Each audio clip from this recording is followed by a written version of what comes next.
My name is Erica and I'm the Reader's Advisory Librarian at Fountaindale Public Library, and today I'm here to talk to you about The Invisible Life of Addie LaRue by V.E. Schwab. Addie is told many a thing throughout her life because that's usually how life works. People just like tell you stuff and you're supposed to take it in and be like, alright then, I guess that's true. And one thing that Addie is always told is that if you're going to pray to the gods, make sure that you never pray to the gods that answer after dark. That definitely seems like something you should probably make a note of and try to remember as best you can. Write it in a notebook, get a tattoo on your wrist, I don't know, do whatever you need to do. But apparently Addie just doesn't think too much of this, because one day, in her small French village in the year 1714 when she's 23 years old.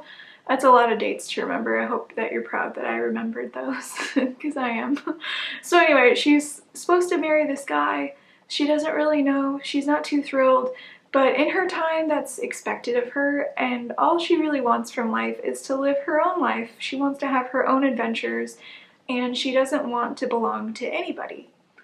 Well, she decides the best solution to this is to run away and start praying to the gods to spare her. She starts praying in the middle of the day with her eyes closed and says all that she wants is her freedom to not belong to anybody but herself. Well, little does Addie realize she forgot that thing that people tell her about the gods that answer after dark. Should have written it down. Because the gods do in fact answer after dark. And by the time they answer, it's already too late. Addie's wish is granted. She will no longer belong to anyone but herself. But little does she know that this is actually more of a curse than she realized. For the rest of her years, and there will be many years to come, Addie won't be remembered by anybody.